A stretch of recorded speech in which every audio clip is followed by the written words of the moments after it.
हम लाइफ में कोई डिसीजन लेते हैं और हमारे पेरेंट्स के डिसीजन उनसे कॉन्ट्रडिक्ट करते हैं, तो मोस्ट ऑफ द टाइम हमें उनकी बात माननी पड़ती है। तो हम कैसे अपने पेरेंट्स को कन्विंस करें? ये परमिशन क्या चीज होती है? ये क्या है? क्यों? पर ये चलन मेरी नहीं समझ में आता कि तू 21 की हो गई है कि 25 की हो गई है, पर मेरी परमिशन के बिना तो कुछ नहीं करेगी।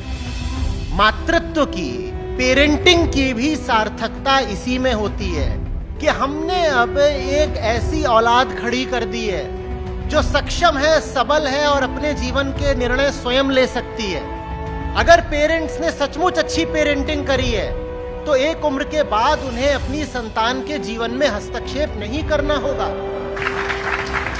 और अगर पेरेंट्स ने खराब पेरेंटिंग करी है कि 30-30, 35-35 साल के भी हो गए हैं तो उनको बच्चा बच्चा बोला जा रहा है और तय करा जा रहा है कि तुम कब शादी करोगे, किस दुकान में बैठोगे, बच्चा कब पैदा करोगे। हमें अपनी जिंदगी तो जीनी आई नहीं कभी और बच्चों की जिंदगी पे चढ़ जाएं, ये कहां का इंसाफ है? छोटे से छोटे काम भी विशेषज्ञ की सलाह से करता है आदमी, हाँ या ना? तो जिंदगी तो बहुत बड़ा काम है, जिंदगी तो बहुत बड़ा मुद्दा है। आप लोग कोई जीवन के विशेषज्ञ हो कि आपका अगर बच्चा पैदा हो जाए तो आप उससे कहो कि तू अपने जीवन के सारे फैसले हमसे पूछ कर लेगा? आप कहाँ के विशेषज्ञ हो?